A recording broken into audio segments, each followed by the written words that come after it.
पहले अनुराग के पास चलते हैं, पहले अनुराग भाई के पास चलते हैं। अनुराग भाई, स्वागत है आपका।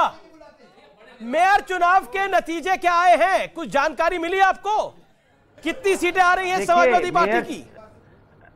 देखिए, मेयर चुनाव का भी मिला, नगर पंचायत का भी मिला, नगर पालिका का भी मिला, और 2 उपचुनाव जो हो रहे विधानसभा के उसको भी मिला।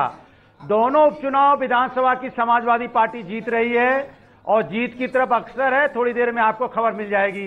नगर पंचायत, नगर पालिका में समाजवादी ने झंडा गाड़ दिया है, और मेयर के चुनाव में जहां पे भारतीय जनता पार्टी अपने आप को मतलब अब तो नतीजे आए हुए हैं। बीजेपी को मेयर में से 17 में से 16 मिल रही है।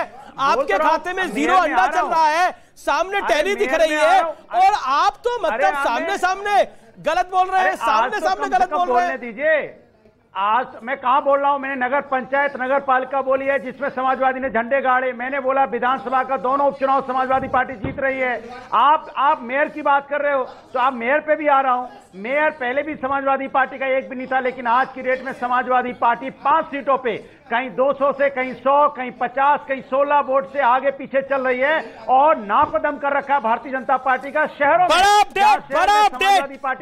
अपडेट बाई इलेक्शन जो हो रहा है सुआर और 96 में, वहां पर बाई इलेक्शन में यूपी के अंदर बीजेपी दोनों सीटों पे आगे चल रही है। बड़ा अपडेट। मैं एक और बता रहा हूं, देखिए आपको मैं करेक्ट कर रहा हूं, आपको करेक्ट कर रहा हूं। एक इंपॉर्टेंट बात यह है कि बीजेपी को नगर पंचायत में 236 में से 236 सीटें बीजेपी को, 143 समाजवादी पार्टी को मिल रही है, और नगर निगम जो मेयर का चुनाव है उसमें 17 में से 16 बीजेपी। सपा का खाता भी नहीं खुल रहा है, बीएसपी के खाते में 1 जा रही है। यानी निकाय चुनावों में हम देख रहे हैं बीजेपी को बड़ी बढ़त मिल रही है।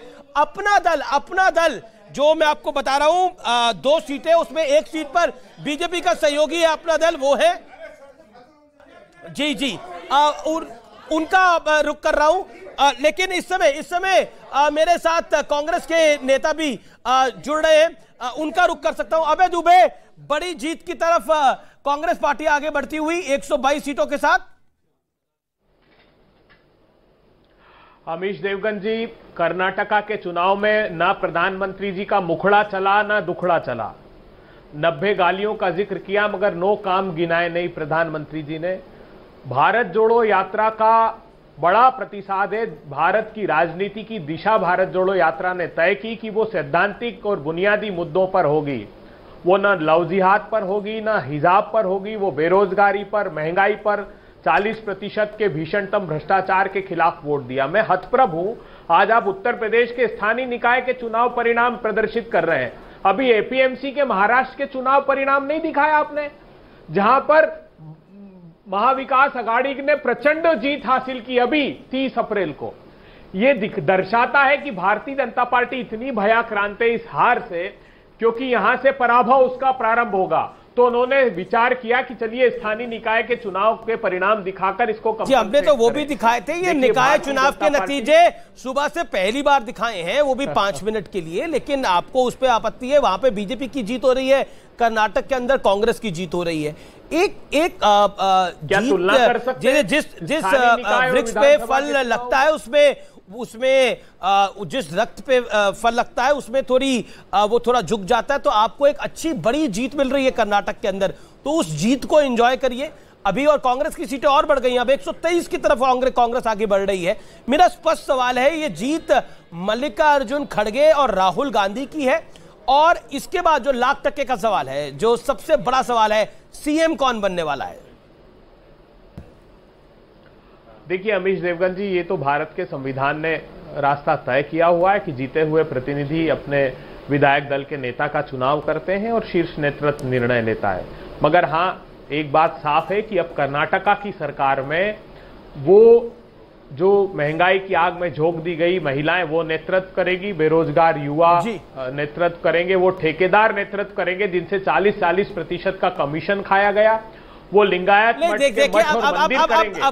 ये पॉलिटिकल बड़ा डायरेक्ट, अबे जी बड़ा डायरेक्ट सवाल है। मतलब आपको लगता है कि ये जो जीत हुई है इसके पीछे कांग्रेस को बड़ा कारण क्या दिखाई दे रहा है? मैंने सवाल जो पूछा था आपसे, मल्लिकार्जुन खड़गे, राहुल गांधी, प्रियंका वाड्रा, तीनों में से अगर जीत का सेहरा है तो किसके सर है?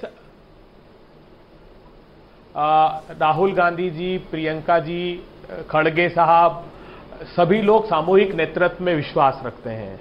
इस जीत का श्रेय कांग्रेस पार्टी के कार्यकर्ता को, कर्नाटका की जनता को जाता है, जिन्होंने 40% के भीषणतम भ्रष्टाचार को नकार दिया, जिन्होंने लव जिहाद को नकार दिया, जिन्होंने एनआरसी और कॉमन सिविल कोड के मुद्दे जो ध्यान भटकाने के लिए भारतीय जनता पार्टी ने केंद्रित किए थे, उसको नकार कर, दरकिनार करके बुनियादी मुद्दों की ओर ध्यान, जो कि भारत जोड़ो यात्रा का मुख्य उद्देश्य था। मुझे लगता है कि वो एक रास्ता दिया है कांग्रेस पार्टी ने, और भविष्य के भारत के लिए एक अच्छा बेहतर रास्ता है कि जनता निर्णय ले, किसी की भी सरकार बनाए, मगर वो सैद्धांतिक और बुनियादी मुद्दों को आधार बनाकर सरकार बनाए। जी, मेरे